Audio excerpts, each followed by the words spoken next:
Deuces Wild, motherfuckers! Yes, sir. Yes, sir. And another episode of Deuces Wild with your favorite 22s in the house. Thrill, your Protect Your Nuts shirt is fantastic. How about it? How about it? There's a story that goes with this. We'll get to it later in the show, but here you go. Protect your nuts, all right? And I even told everybody in the chat room it was baseball oriented. Here's your catcher, and he's got his chest protector and all that, and he's got that glove down yonder protecting it.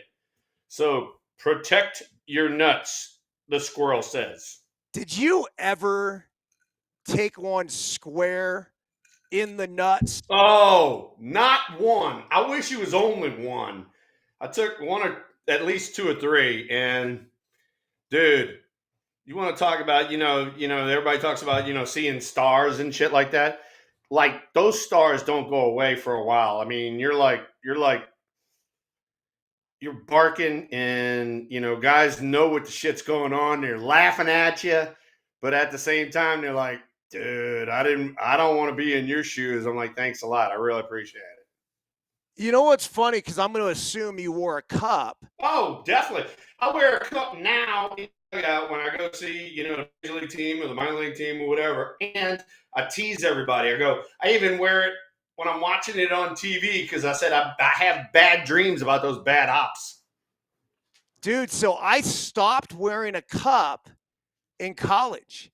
Well, you're an outfielder, and to get, make the catches that you made and to like lay out and shit like that, dude, that freaking hurts. I mean, that hurts. But, being an infielder, it's just kind of a step and a dive, and you're kind of low to the ground. So it's not that bad. But, I mean, good Lord. Freddie McGriff got me down at first base with one of those 9,000 million mile an hour hook and line drives. And I gave it one of these numbers, and I completely freaking whiffed it. I mean, I whiffed it, and it caught me dead center.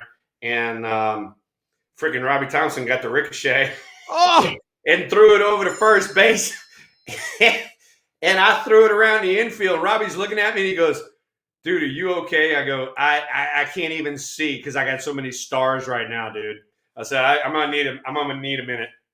Yeah, it's interesting because I learned early on when I first started playing the outfield, I dove.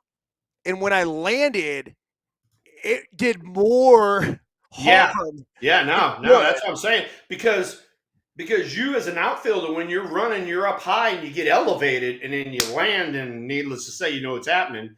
But me as an infielder, I'm a little lower to the ground because, I bounce and I'm down like this. And so it's a step and a dive, and I'm down lower. So it doesn't bother you as much. But, all right, let's go into the story. All right. So I go see the San Jose team. All right. And one of our kids, he's having a really good year. His name is Cole Foster.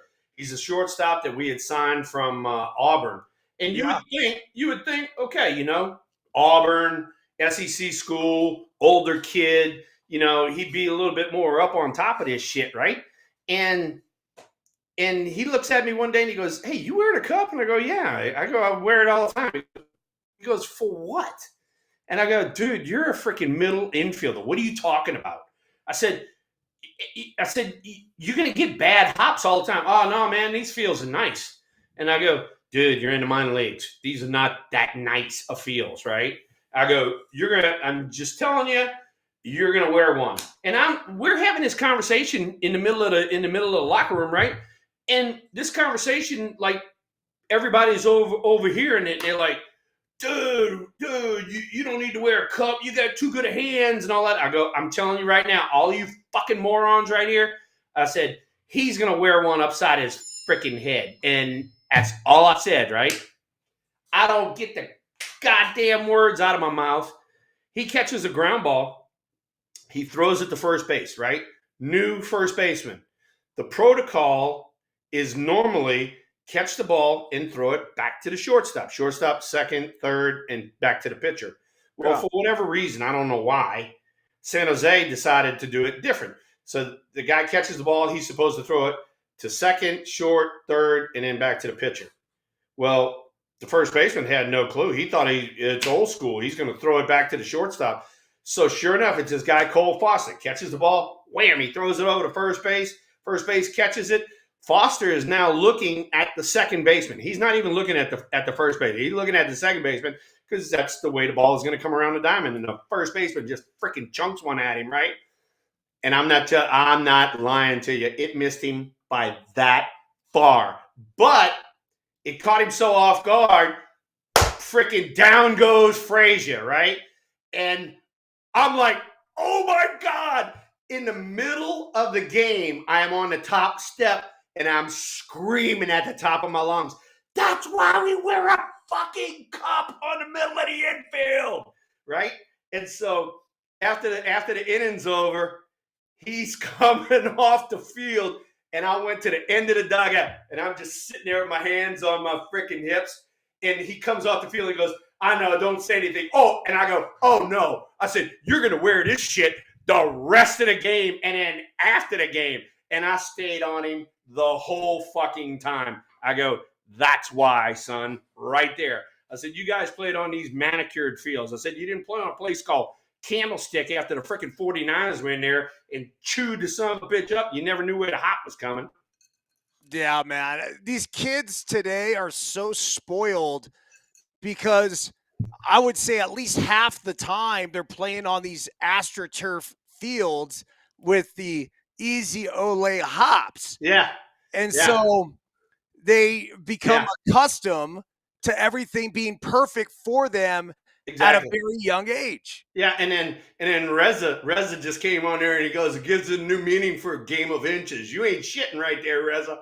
And on top of that, all right, so now I leave there and I go to Eugene, Oregon, and I'm in Eugene, Oregon, and I had the same conversation with the middle infielders there, and I'm like, dude, hey, even though it's AstroTurf, I said, you guys are going to get these top spin volleys, and I said, you never know where they go, and I'll be goddamn if one of those kids doesn't get whacked, down he goes, and he's seeing stars, and I'm like, now I got to go, back, and we got to have a meeting the next day, and all you morons have got to understand why you need to wear a cup if you're on the infield, dumbasses. That's so good. Hey, you know what else is good? Our title sponsor, Bet Online, the #1 online gambling destination. We got all the NFL playoff action. We got NBA action. It's fantastic, as Marv Albert, of course, used to say. You have Major League Baseball future bets that you could fire in now. You got hockey going. You got NCAA basketball. All of it at Bet Online. Type in the promo code BELIEVE, capital BLEAV, for 50% off your first deposit. Bet Online. The game starts here. And Bet Online, we appreciate your support in providing a legal that is, mechanism for people to lay action. Don't forget to bet responsibly. Probably not a great idea to put your house up. But right. $200 here and there, what the fuck? All right. So, now that you have led that intro in there, here you are wearing a UCLA jersey. Hey, alma mater, you got to love it. Here's to you. Dude, it is freaking catastrophic what's going on out there in California right now. And Josh and I, we talk about it all the time. Tommy Luke knows because he's down here with me. But, the hurricanes just devastate shit down here. But then you guys get these Santa Ana winds, and you get a fire, and the fire just has no way to stop. I mean, you just got all this fuel up in the hills and shit like that, and it just keeps blowing and keeps igniting everything. And, for, Palisades and Altadena and, the rest of the communities, down the coast, it's like, Jesus Christ, I feel so freaking sorry for you guys. Well, Thrill, it's a part of life. I think that, wildfires have always been there, and we certainly have exasperated the entire process of the fossil fuel burning and everything else, and created an environment that certainly hasn't helped stop wildfires. Right. Much like hurricanes and everything else, with a warming climate, you're going to get more weather phenomenons. I think this one, like a lot of things and other tragedies, if you're far away from it, it's easy to sort of dismiss it, and it comes, it goes. You might donate a few bucks. I'm just speaking for me personally, right? Like, to be like, oh, hey, hurricane hit South Florida. And all right, yeah, Yeah. I see the Yeah. devastation, but you guys know it's coming and whatnot. And hey, nobody's immune, right? You're in the No. Midwest and you're dealing with the It, tornadoes you and know, everything else. it depends on where you go. If you're in the South, East Coast, you're going to have the hurricanes. Out West, you're going to have the fires and stuff like that. Up North, you're going to have the ice issues. And middle of the country, you're going to have tornadoes. So, you can't kind of get away from Mother Nature. The one thing that I do have to say was I saw this. When they're going through all of this, there was one reporter, he's in the middle, he's got his freaking face mask and his goggles on and all that. And he's standing right on the PCH, right? And to his left, to his right, whatever, all the homes are burnt up. In the background is the freaking ocean. Where do you think we need to get water from to save our houses? I'm just letting you know, all right? Because the guys know, Tommy knows, and Josh, Big Mike. If I need to at the ranch, I got these freaking pumps, dude. I can pump water like it's going out of style, right? And all you got to do, you're right there on the freaking ocean. Get you 2 or 3 pumps from Walmart or wherever the shit, and then just chunk all the water on your house and save your house. I mean, I don't know. It for me personally, needless to say, people blaming politicians and all of that sort of stuff and Newsom and all that. Hey, look, you California fights water issues all the time, and it's up against a fucking ocean. All right. Yeah, it's going to be expensive. Spend a little money, desalinate everything, and freaking use the water. So there's my rant for that one. Yeah, I could not agree with you more. I thought the same thing when you're watching these $50 million homes burned to the ground. To the ground.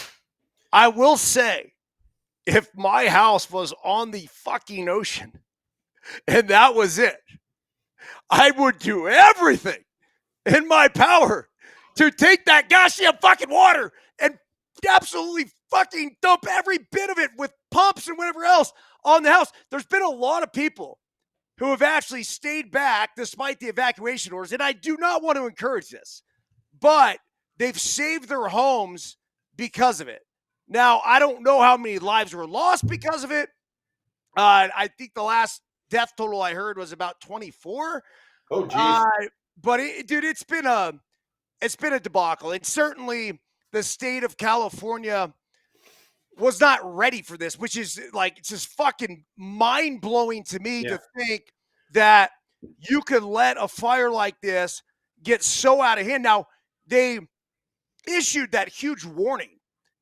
Basically saying like there's going to be wildfires. I don't think anybody thought, number one, that it would rip right through Pacific Palisades and take down one multi-million-dollar home after another. They figured that the fire department was going to save them.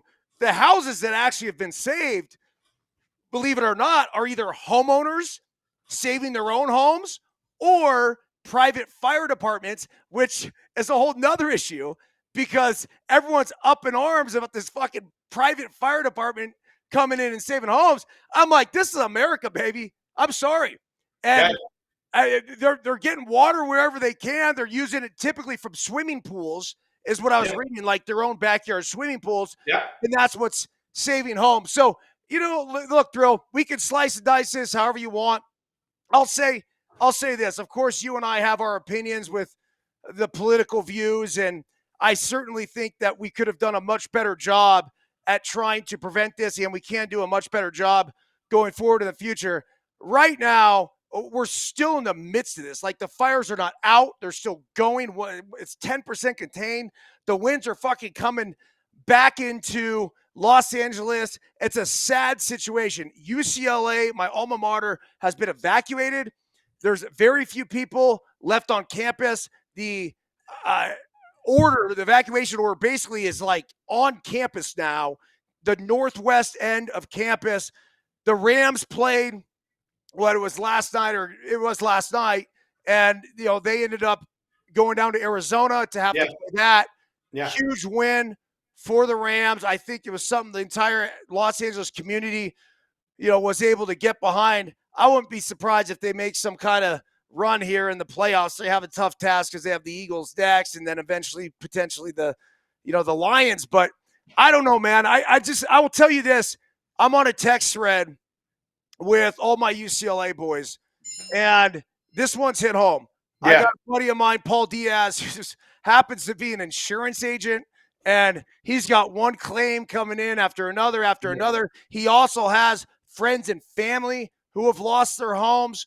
I mean, this is devastating. A good buddy of mine lost his family home, and you're hearing this. This isn't South Florida and the hurricane that hit and this and that. This is in my own fucking backyard, and this is with people I know, and like the same way. And this doesn't make it any better. It's or more meaningful. It doesn't make it any better. It doesn't make it any better, and that's the point I was trying to make before. Doesn't matter whether you're north, Midwest, or east, or south, or whatever. You got issues, you got problems, and one area of the country is not understanding of the other area of the country. And, for me, I had no idea about fires and stuff like that until I played for San Francisco. And then, you hear about, the Oakland fires and all that sort of stuff. And you're like, oh my God. You were there, now right? I get it. Now I get it, That was when you were there. The entire Oakland was fucking burnt. Yeah, the whole thing. And everybody had to rebuild and all that. And Josh put it on there too. The hard part, and we're starting to run into this down home, is trying to get insurance because they don't want to give you hurricane insurance, flood insurance. Now you go out west, they don't want to give you earthquake insurance or fire insurance. So you're just at a loss to the insurance companies, and they're basically saying, fuck you. And now you hear the stories, whether it be the multi-million-dollar actors or just Joe everybody, losing 30, 40, 50 years of memories in a fire. And what do? I got to start all over again. So, it's never easy. I'm more understanding of it now being older, because being from the South, but yet playing out West. And so, kind of understand everything. The one thing that I have to say, and I got to get this one out. Okay. Down home here in the South. All right. We cut what they call fire breaks. All right. And, there's a lot of timber down here. And, if timber catches fire, it jumps pretty good, just like everything else. We cut fire breaks on everything, or we have roads or whatever it might be to stop the fire. And we do this. We do something what's called a back burn. So we back burn it to where it takes the fire more to jump across and get over yonder. All right. And I think that California can do that, especially, when everything's green. When everything's green, and it's growing, go in there and cut your fire breaks, all right? And when the shit dies and it becomes brown, it has a longer stretch to jump across to keep going down them hills. My 2 cents on that. The problem is, Thrill, is that they're more interested in protecting the one-eyed frog. So they won't let you cut shit. You can't. I know. You know what's scary, and I'm serious about this. Like, even where we live, like right here, we have a tree that's iffy, and it's still alive. But there's no question we got to take this thing down. Like the this is it's basically turning into kindling, right? Yeah, no, I get it. I get it. Without a shadow of a doubt. So I mean, at some point, you have to. I think as a homeowner, if you know what's happening is that like they're not going to give us insurance. State Farm dropped us. Like we were done. This happened this summer. Yeah. And Tara's been out there shopping insurance, and I think California, they have the FAIR plan. And so the reason why State Farm actually dropped us is because the state, I think, wanted to take on all these policies. Well, now the state, the FAIR plan or whatever the fuck it's called, now this thing's fucked. Like this is going to go out of business. You think California was fucked before? Now, dude, I don't know. Like this is massive, massive. We're going to need federal help just to stay alive as a state, bro. Big time federal help. Horrific for the government of California. Terrible. Unbelievable. And I mean, this is one of those, like I said, Newsom's taking a beating, all the politicians taking a beating. But this is one of them things you're going to look back on and you said, we should have done this, we should have done that, we should have done this. And hopefully these morons will have a freaking learning experience for the next time.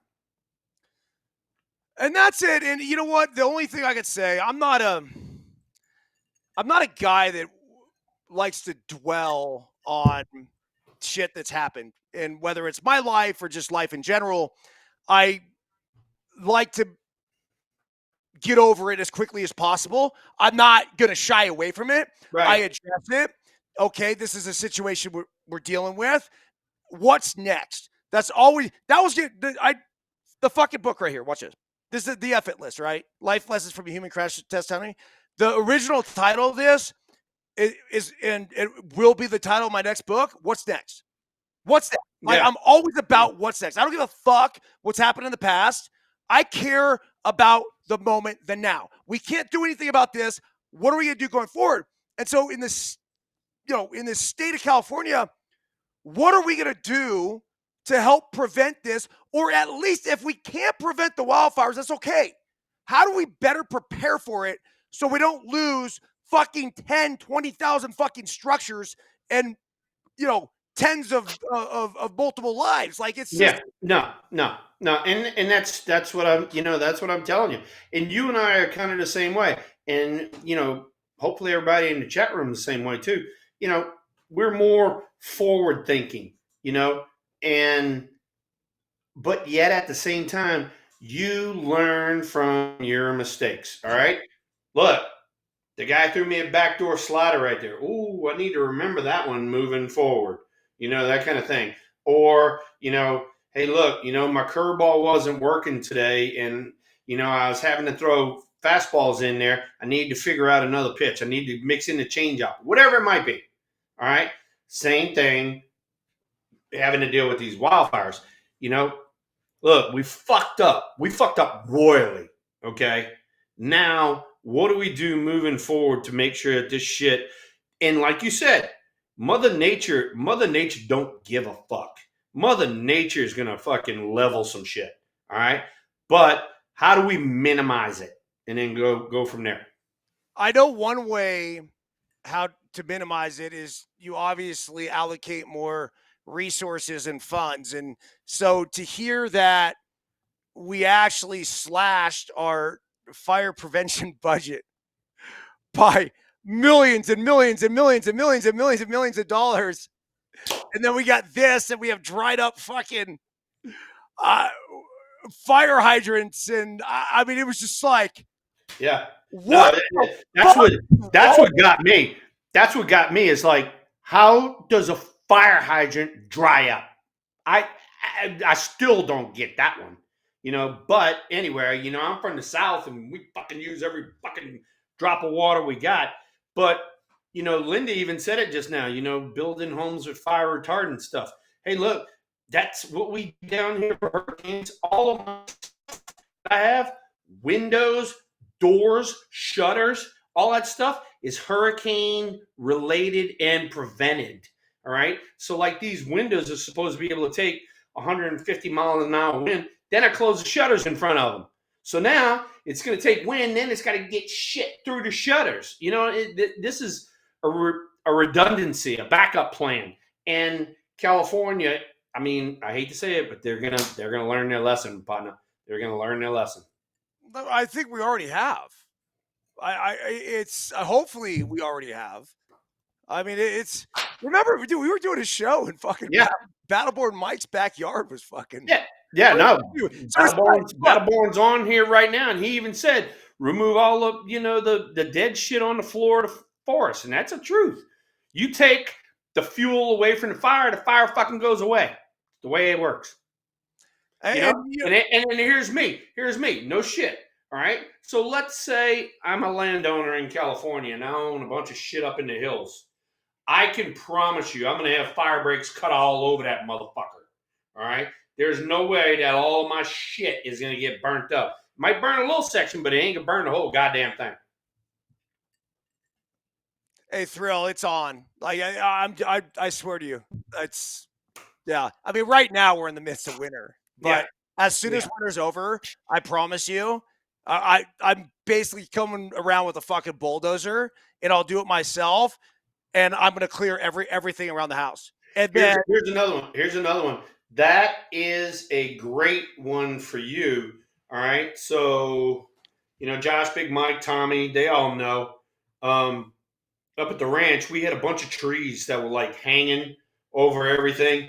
And, you'd come out after a pretty good storm or whatever, and you'd have sticks and limbs and shit all over your car, right? And I'm standing in, where everybody parks, and I'm looking up, and there's just these fucking big limbs and shit hanging over. Then I'm like, you know what? If we get a show enough one in here, all that shit's coming down on the camp. It's coming down on the cars and all that.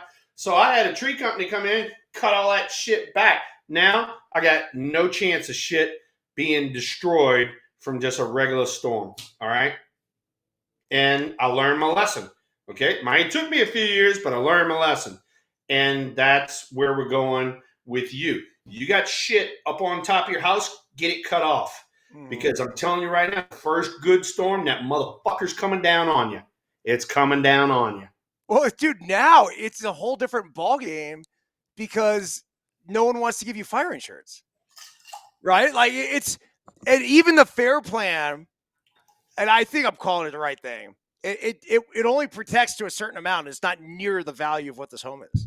It's not near it. And so I promise you, I will be fucking out there with a fucking chainsaw and the fucking goggles and the fucking fire hose and Hey, you know what we need to do? This is what we need to do. All right. Battleborn, you in here pretty hard right now. All right. You and Jared have me and some of the meatheads come out there. We'll bring a bunch of fucking chainsaws with us and we'll come around your house and EB's and we'll fucking level that motherfucker. All right. I mean, you ain't going to have no sticks of limbs going on in your house. You're going to have a nice buffer. And in case something happens, your house is going to be fine.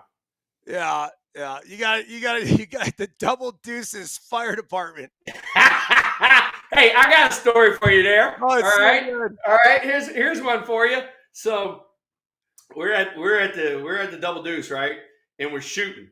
And one of our idiot friends, they all know him, Eric. He breaks out a 50 cal, and so we're shooting a long way away, right? And about the third or fourth shot, boom, he shoots and you hear boom, and I was like, oh, that didn't sound good, that's not what it's supposed to sound like when it hits something down there. And so we shoot 4 or 5 more shots and then another boom, one of them numbers, right? All of a sudden there's some white smoke down there and everybody's like, what the hell's going on? I go, I think we got a fire. They go, what? I said, I think we got a fire. I don't know. So anyway, we don't ever check up. We shoot about 3 or 4 more rounds. Boom. Now the white smoke turns to black smoke. And I'm like, oh, definitely got a fire, right? So we go get the bulldozer. We go down there and I'm like, all right, boys, come on. We got a fire down there. Let's get some rakes and shovels and all that sort of stuff, right? And it's August. It's the middle of summertime, right? Everybody's in shorts. no t-shirt, fat rolls hanging out, the whole works. Everybody's drinking beer, right? And so I said, all right, let's go put the fire out. So they grabbed one shovel, one rake, and 7 coolers of beer. And we went out there, sat there on the freaking pickup trucks, and we watched the guy with the bulldozer go around in circles and put the fire out. And that became the Double Deuce Fire Department. That's on our website. We laugh and giggle about it all the time, but that's the Double Deuce freaking fire department. We're going to come out there with 7 cases of beer, 1 shovel, and 1 rake. Good luck. Yeah, bring those motherfuckers my way, dude. We need it out here. So good, dude. So Oh, good. yeah. Well, but listen, we'll end this. I first and foremost here on Deuces Wild, we are a baseball podcast. I get it, but there's life events that we need to talk about. And I will just go on to say that my thoughts, our prayers, everything we have, we're not making light of this situation. What we are doing is we're trying to figure out how to fucking fix it. And Yeah. whatever we could do to help support that, we certainly will do. But I just think the entire state of California, and it's not even just the state of California, because this is Battleborn, right? He had a fire in his backyard in Nevada. Like, it's all of us. Like, let's become more cognizant in the fact that this shit's going to happen. And so let's be aware, let's be prepared, and let's continue to support one another. But as far as UCLA is concerned, as far as the entire Los Angeles area is concerned, we're with you guys, and it's a tough time, man. It's a humbling time. This is a prideful area, and this is an area that's used to glamour and glitz and Hollywood and everything else. And man, what kind of fucking car are you driving, and what kind of house you living in? And all of a sudden, this is like, whoa, Well, I ain't living in a house right now. Sorry. Yeah. Yeah. No. And I hate to say it, but he works in mysterious ways. I hope some sort of way or another, the wind turns around and it blows it back kind of over all the shit that was burnt already, and the fire goes out. Or y'all get the freak rainstorm of the century and put this damn thing out. So, enough's enough. I wish the best of California. Yeah, the precipitation, I was looking at it today. It's not like it's non-existent. No, we just had a fuck ton up here, but it's missed Southern California. So they've been totally dry this winter, where we we're like above normal or above average for our snowfall and rainfall and precipitation. But there they had 2 huge winters followed by a bunch of growth, right? And then the growth with a dry winter. Then, because I flew over the fires, Thrill. I went to Palm Springs last weekend to play in a pickleball tournament, and I flew over the fires, and it was like it doesn't look right. No, it was like, what the fuck, man? You're probably up there, and you're like, all right, look, I'm supposed to be seeing sunny skies, and there's just freaking haze everywhere. Huh? Well, it was at night, so I saw the flames. Oh shit! Yeah, it's for real. All right, onward and upward. Breaking news. So good. Giants right-hander Tyler Rogers is the owner of the slowest fastball in the major leagues, but he and his wife Jennifer have paid homage to one of the greatest pitchers of all time by naming their newborn child Nolan Ryan Rogers. Thrill, you hit your first major league home run off Nolan Ryan in your first at bat. No kidding, ain't that the truth? Tyler Rogers kid now becoming Nolan Ryan Rogers.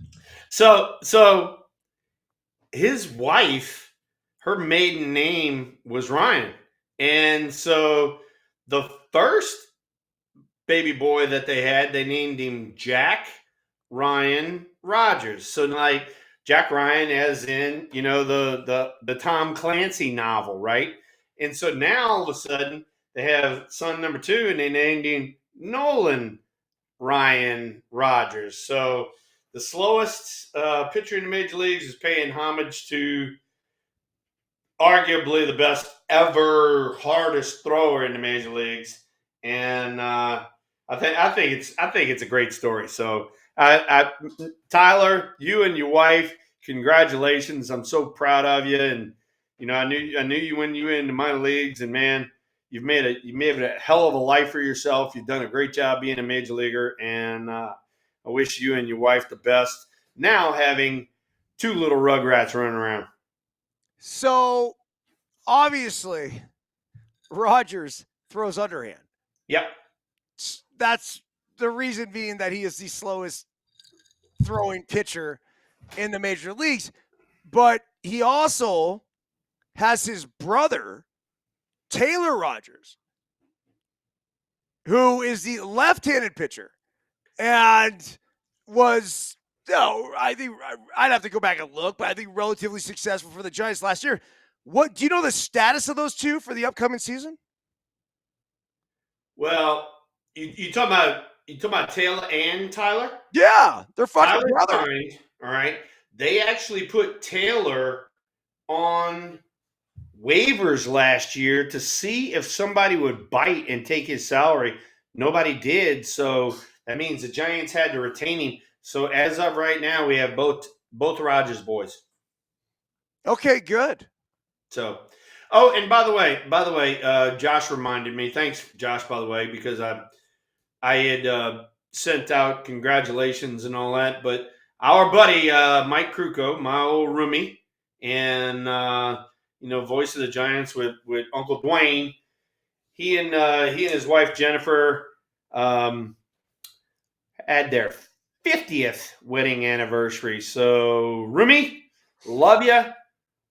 Happy anniversary to you and Jennifer, and for all of the Kruko clan. Jarek and Baker and Tessa and Wes and everybody else. We love you guys. Uncle Will loves you. Thrill, give us your best Mike Kruko story. Oh my God.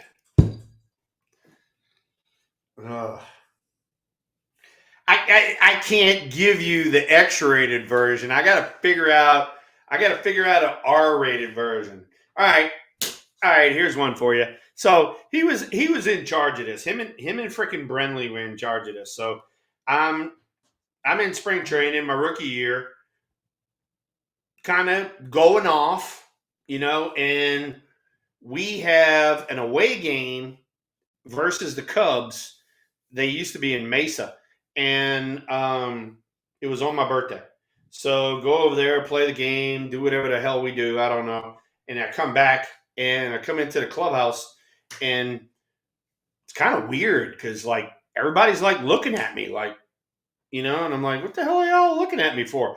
And I go in my locker, and I had just bought a brand spanking new pair of cowboy boots, and the cowboy boots were spray painted from the top to the bottom, like fluorescent orange, like this, and it had little Nike swooshes on the side, and it said Air Thrill, and then you turned it over, and it had the Converse logo on it, and I'm looking down, and I can see out the corner of my eye because I'm not making eye contact with anybody, but I could see everybody's just like looking at me like this, like, what's he gonna do? What's he gonna do?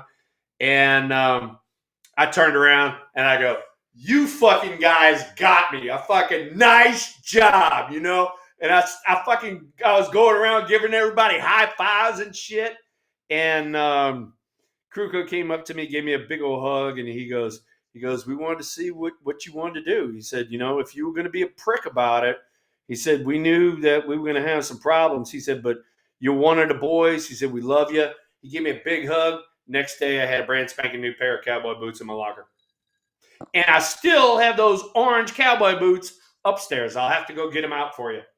That's so cool, man. That's exactly why you don't ever panic. Don't Dude, ever dude, overreact. it's called being a freaking teammate, man. Yeah. You sit there and all these thoughts are going through your brain, and you're like, should I be pissed? Should I be pissed? And then you sit there and you think and you go, wait a second. How many freaking pranks have I played on people in college and high school and all that sort of shit? And now I'm being pranked. It's like, dude, the freaking circle goes around and comes around. It goes around and comes around. And that's why I tell everybody, I said, if you want to be, one of those guys, you better have a freaking thick skin because the shit's coming back around to you. All right. What you give out, you're going to get back. And sometimes it might be more. And so I thought it was great, man. It was me being welcomed into the clubhouse by the guys, and I freaking loved it. So there's So, Mike Kruko. Happy 50th anniversary, you and Jennifer. I love you guys. Kruk, we love you, certainly. I had an opportunity to do a game with Kruko. And one of the most humbling things that has ever happened to me in my broadcasting career was that it was a Giants and Arizona Diamondbacks game.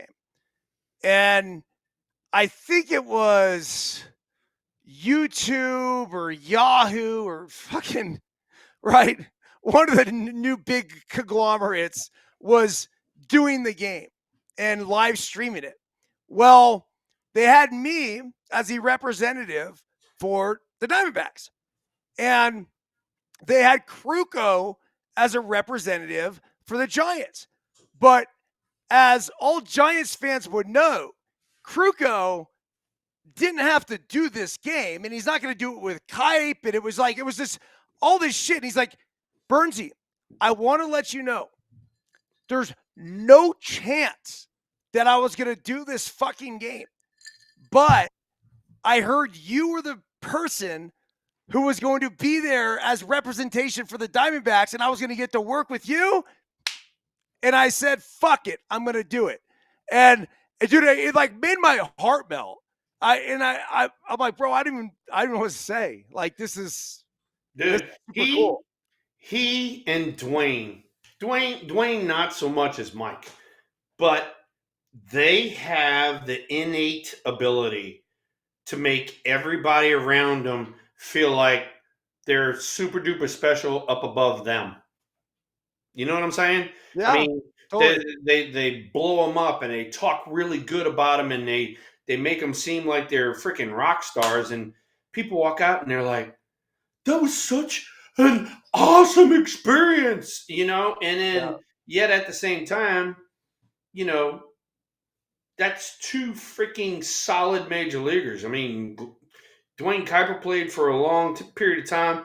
Mike Kruko was a 20-game winner in the 86 All-Star game appearance, I mean, come on, man. It's amazing how people like that can affect the fan base. It's amazing. It really is amazing. And, needless to say, both of them are getting a little bit up in age, but man, I hope they hang in there for as long as they can. Well, just listening to them and being able to watch them, they're still, in my humble opinion, on top of their game. Does every word have to flawlessly come out or every sentence perfectly put together? I don't fucking care. I read an article today about Tom Brady, and they were saying, oh, he's had a rough first year as a broadcaster, and he called Josh Jacobs Brandon Jacobs, and then he corrected himself. And then I don't know if he mentioned it, but they're saying he had PTSD for Brandon Jacobs being on the Giants and beating them in the Super Bowl and whatever. Like, for me, the flawless broadcaster is flawed. I don't want that. I want this. I want interaction. I want real talk. I want a stutter. I want sometimes us having to step back and take a minute to gather our thoughts before we speak upon something. Yeah. So, Kruk and Kype, the chemistry that they've had over these years, you just, bro, you know, I mean, as you and I do this more, and it's funny because I just think, you know, we have a flow that we understand, right? Yeah, yeah. It's I think those are the two best that have ever done it. All right. By far, I am so in agreement with you. All right. And I got to tell you this one because you guys are going to TikTok the shit out of this one. All right.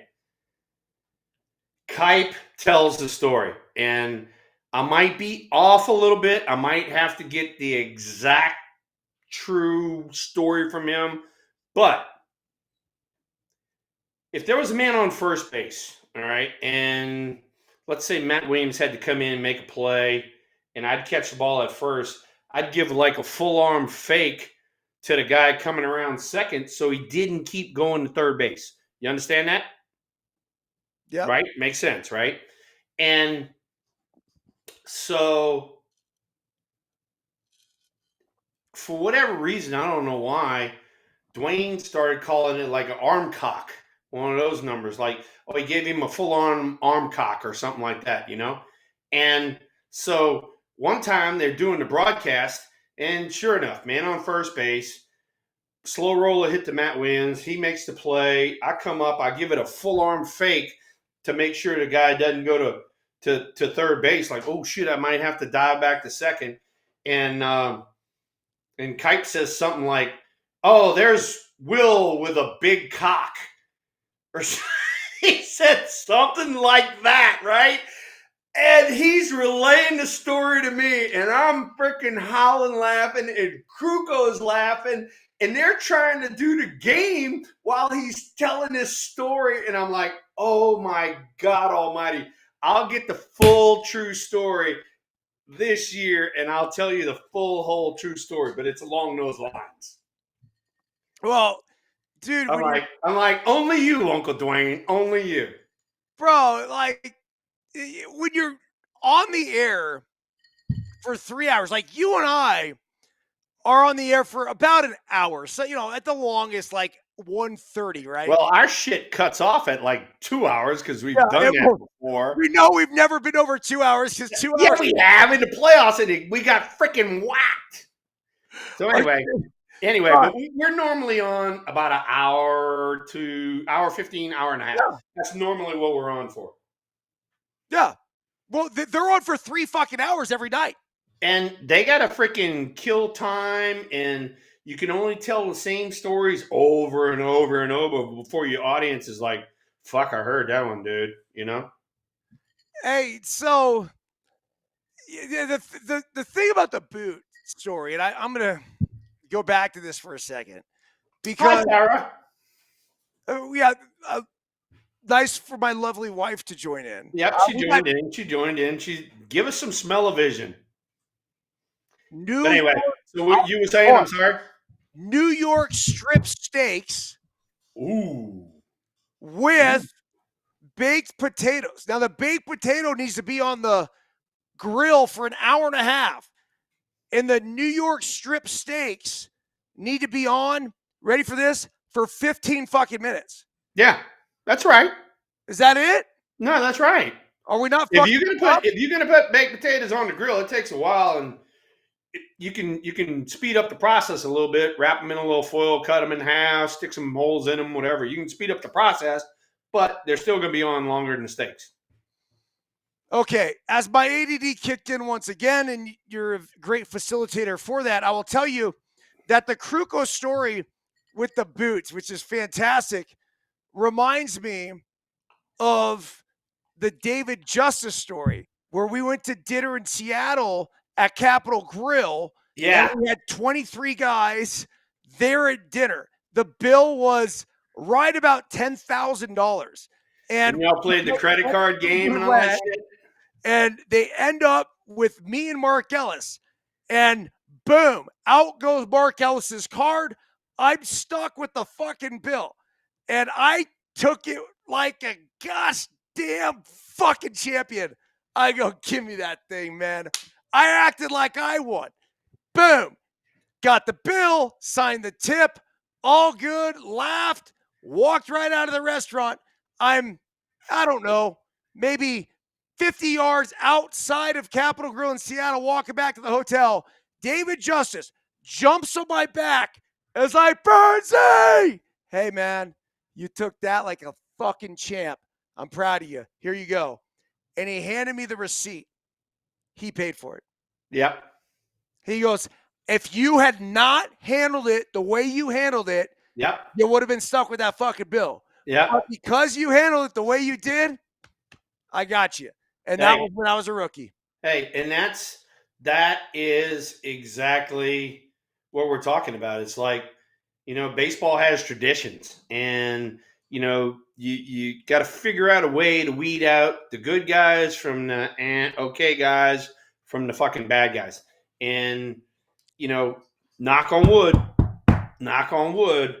in all my years, I only had 2 or 3 bad guys, but God almighty, did I make their life a living fucking hell. You did not want to be a bad guy. If you were on the same program as the Thrill and EB and Kruko and Brenly and Bugsy and Matt Williams and Boogie Bear, dude, we were good. Oh, by the way, I just brought it up. I'm sorry about that. You and I had talked about it. Perfect. So happy a little bit belated birthday to Boogie Bear. It was his birthday, and I made sure I texted him. I didn't get the freaking text hit send. All of a sudden, the phone rings, and it's Boogie Bear. And I put it on speaker, and it was me and Trey. And we were talking to Boogie Bear. We talked to Boogie Bear for 20 minutes, dude. He is a freaking prince. I love Boogie Bear. So there you go. What'd you guys talk about? Oh shit! What didn't we? He's playing golf, so talked about him playing golf, and then he saw Trey just crush some fucking chicken nuggets one day, and he's like, Trey, how you and eating chicken and shit, And but he had a little atrophy in his calf, but it's coming back. He's doing a little PT. It's coming back. He's playing golf, and then all of a sudden, I don't know why, Battleborn, I have no idea what the fuck's going on here, but he bought one of these freaking Can-Am Razor side-by-sides, 4-seater, and him and a buddy and take some girlfriends, and off they go out in the desert for like, I don't know, 40, 60 miles going up and down hills and trails and whatever the fuck. I don't know. So is he still in San Diego, Thrill?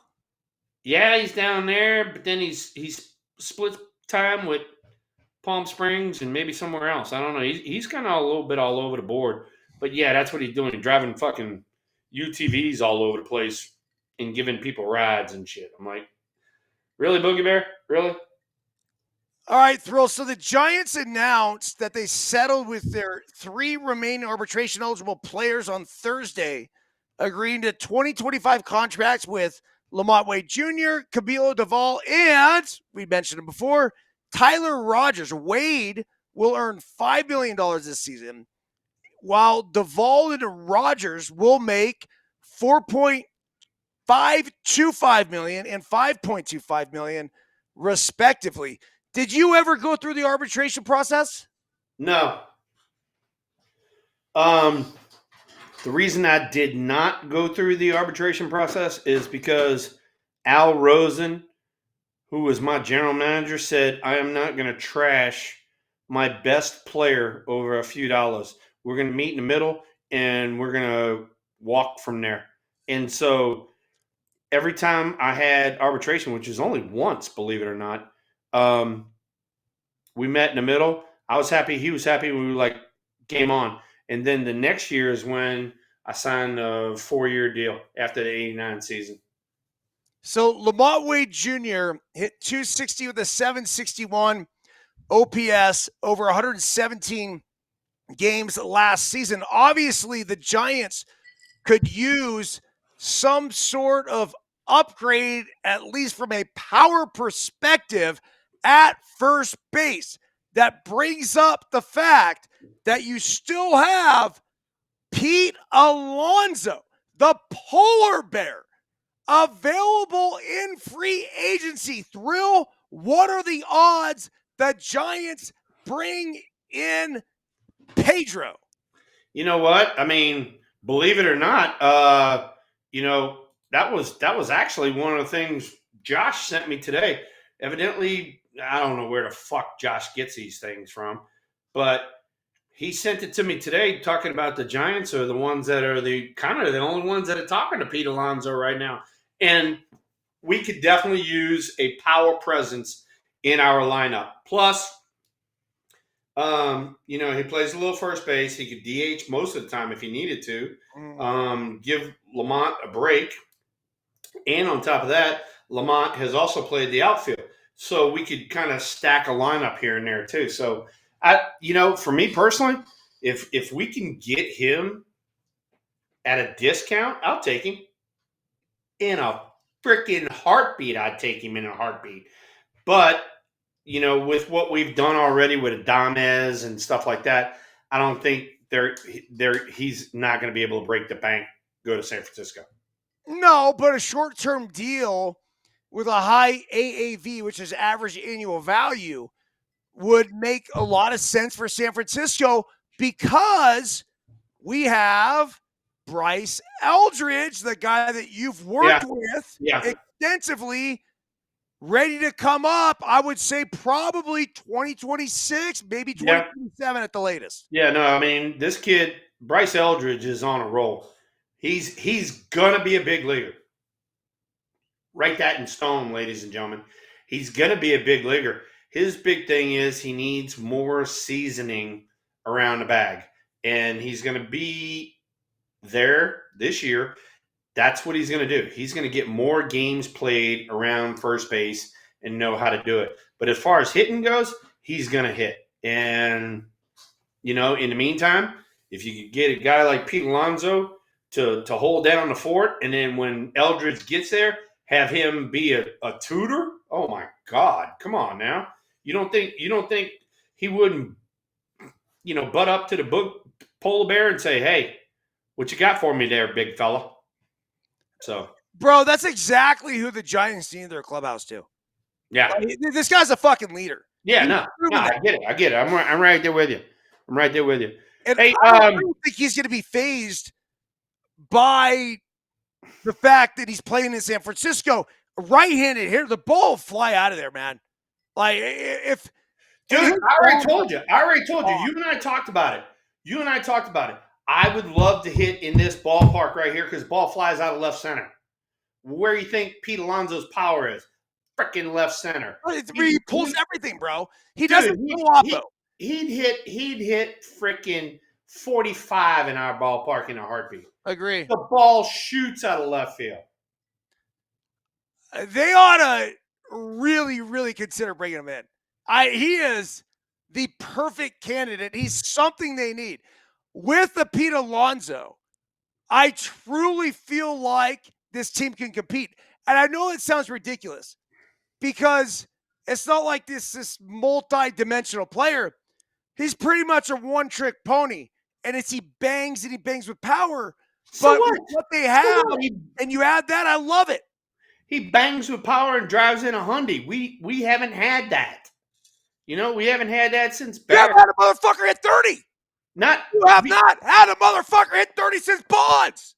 Bingo. That's what I just said. We hadn't had that since Barry. We need a banger. That's the way it was. Thrill. Look. Go back. Go back to the 80s. You had me, Boogie Bear, Matt. 3 bangers in a row. Then you get to the 90s. We had me, Matt, Barry. 3 bangers in a row. Then Barry's is doing his thing. Then he has JT. He has Rich Aurelia. He has Jeff Kent. He has some parts that are around him, Yeah. And we haven't had that since then. So fucking bring on some fucking bangers. I don't care. Hey, look. I love Lamont. Don't get me wrong. I love him. But, dude, 8 homers and 35 RBIs or whatever it was from a first baseman. That ain't a first baseman. That ain't a banger. Come on, man. No. Come on, man. I like Lamont Wade Jr. too, but I like him as a utility. I do, but As a come on, man, utility, you're a first baseman in the NL. First baseman's in the NL. oh, Bang. you got to have it. Okay. One more thing, and then we'll get out of here because I got those New York steaks I still got to cook. Roki Sasaki, the Yeah. number one free agent on the market. A lot of people will argue this. Just 23 years old, coming over from Japan, basically gets to choose wherever he wants to pitch, has now narrowed his teams that he is going to choose from to just 3. The Giants are no longer a part of it, but the Dodgers, the Padres, and the Blue Jays are. Your thoughts on the whole Sasaki situation? All right. So, I saw where the Giants were out of it. I didn't know who the other teams are. So here you go. You got Dodgers, Padres, and Blue Jays. All right. If he goes to the Blue Jays, he's going to get his ass taxed to the hilt because he's going to get a USA tax plus he's going to get Canada tax. So guess what? That shoots that motherfucker down. All right. So you got Dodgers, Padres. It is legitimately take your pick. I mean, both in the same division. Do you want to be the World Series champion and get added on to that roster? Or do you want to be with the Padres, who are a playoff contender, hottest team in the second half this year, up and coming? Do you want to be part of that? Interesting conversation. And, I hope it doesn't boil down to a $5 million decision. I hope somebody doesn't give him 100 and somebody gives him 105 and he goes at 105. It ought to be better than that. So you can't. There's a certain amount. There's like a signing bonus amount. Like it literally has nothing to do with money. yeah, but you know what I'm saying. No, you know what Yeah, I'm saying. I do. But they can't. There's limitations on what he can sign for because he's a part of the international bonus. So, Okay. All right. So really, this is just about the team. I'd be shocked if he doesn't choose the fucking Dodgers. No, I get it. I would be absolutely mind blowing if he does not go to Los Angeles. That said, San Diego's probably an attractive option. And one more time on a that said, can we raise one up and pour a little out for the Blue Jays?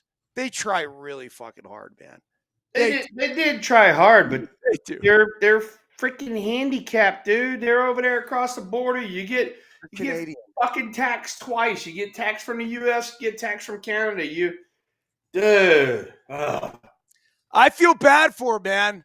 They're trying. They're trying really hard. Hey, Todd Miller wants Rod Beck story. I got to give you one Rod Beck story. All right, Todd. This one's for you.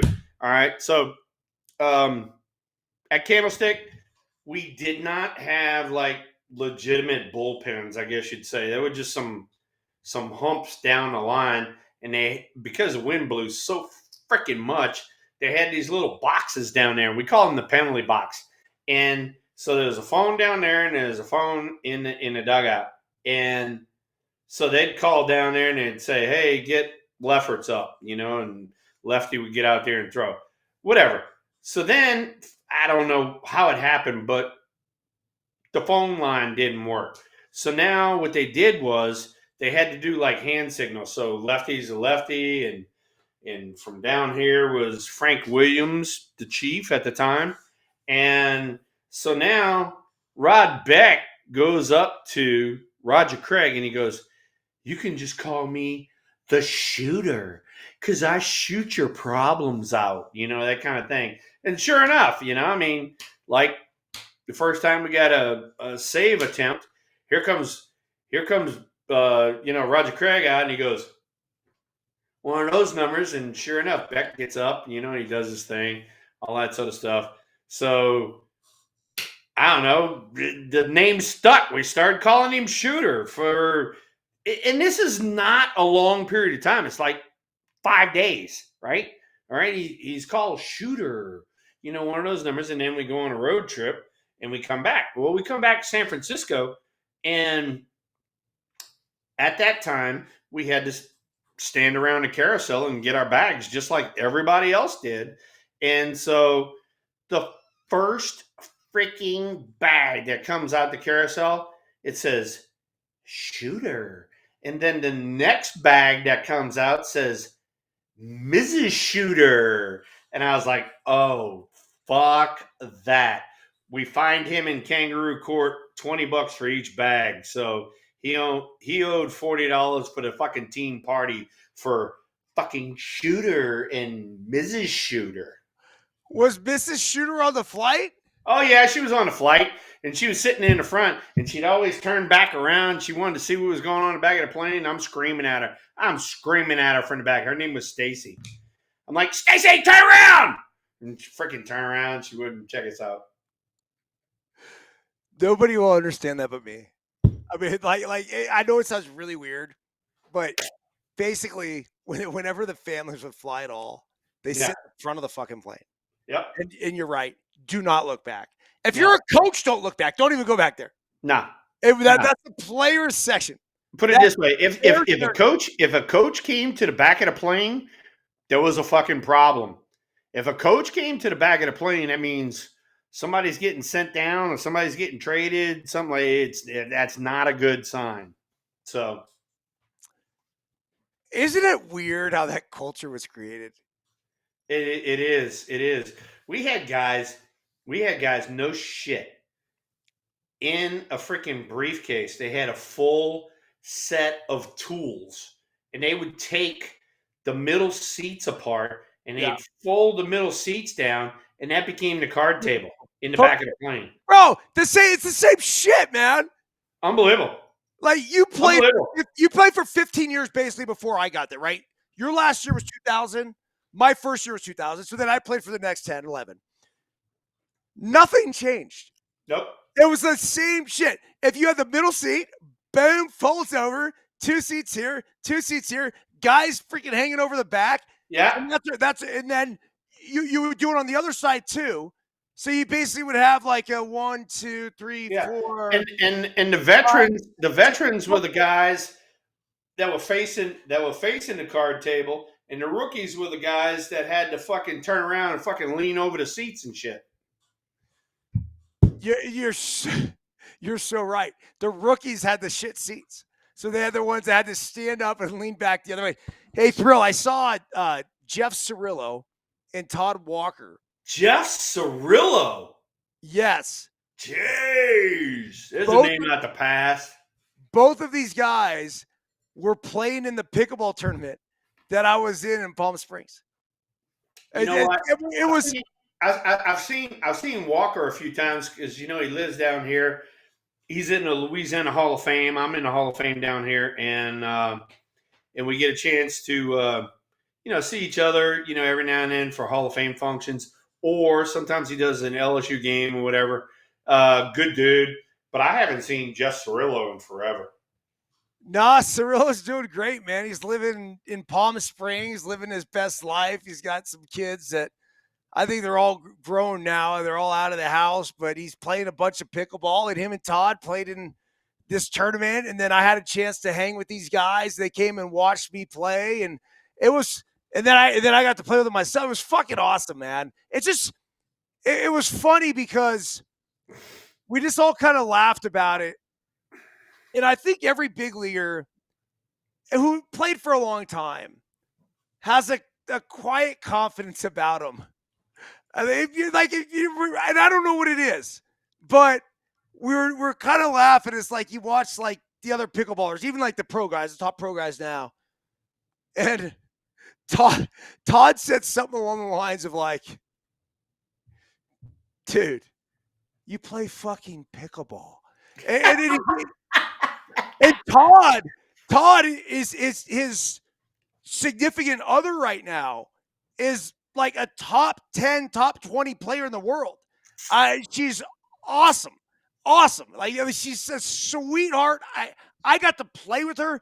I played with my mixed doubles partner against Todd and his girlfriend, who is one of the top players in the world. And we got one game off of them, but for the most part, they just tuned us up to get ready. And then we went out in our 4-5 division and we took silver the next day. And I give them the credit. But Todd's around these pro guys way more than I am. And that's kind of his thought. But Yeah. he's cool about it. Like, he's not a dick about it. But at the same time, he also understands, like, fuck, man. I don't know. I've been there. I've done that. I've lived my life. And, and I'm going to continue to, like, charge forward. But as soon as you think you're fucking something really big, fucking check yourself, bitch. I played fucking 15 years in the big leagues. But that's the thing. That's the thing. I mean, and you hate to say shit like this, but the thing we did every day, you and I did every day, is the fucking hardest thing you can do in sports. Round ball, round bat, it's moving at a very high velocity. You have to dead center it, and then guess what? All of that shit you do right, and fucking somebody standing there and catches it. All the rest of these sports, you do every fucking thing right, and you win. That's not baseball. And that's why exactly what you said about Todd.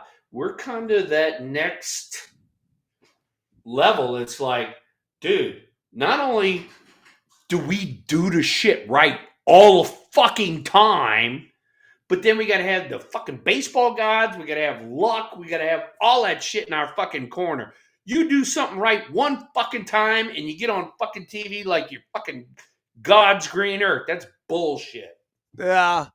I just think, especially, I will tell you in the pickleball world, my number one recommendation or my number one piece of advice to all these pros that I've watched and continue to watch, and don't get me wrong, like, I'm super inspired by a lot of them and their play and everything else. But I would tell them to fucking stay humble, because there's a lot of screaming. Like, they win a point, 1-0 in the first game, and it's like, yeah.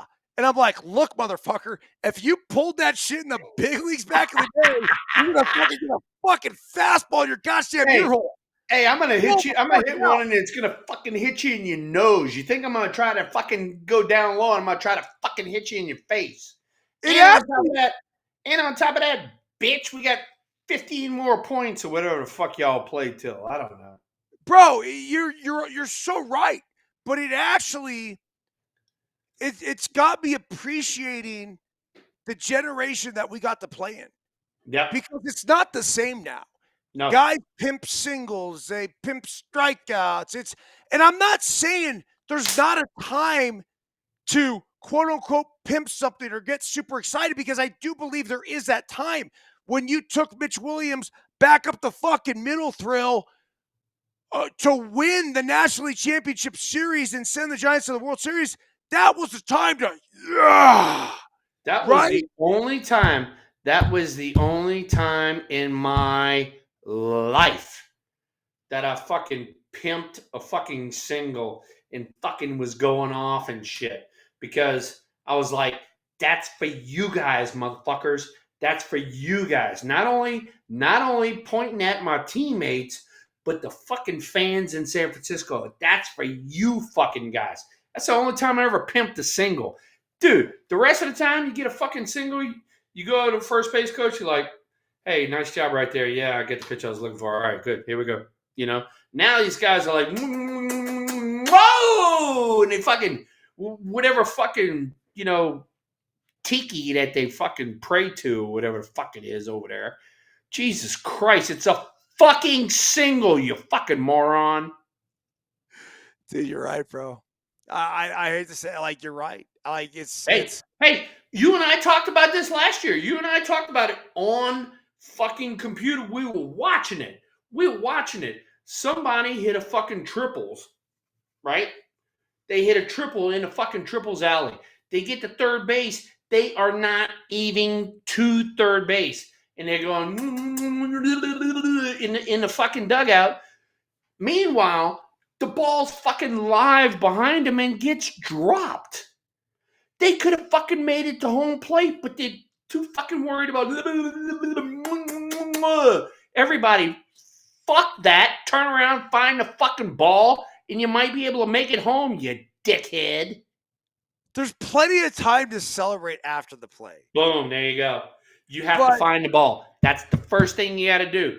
When you're running the bases, when you get wherever you got to go, turn around, find the ball, because you can always advance another base in case something goes wrong. One simple piece of advice to every youth baseball player out there. Don't ever take your eye off the fucking ball. Ever. Never, ever. Fuck. Thank you. Fuck. Thank you. Never. Hey, here's another one.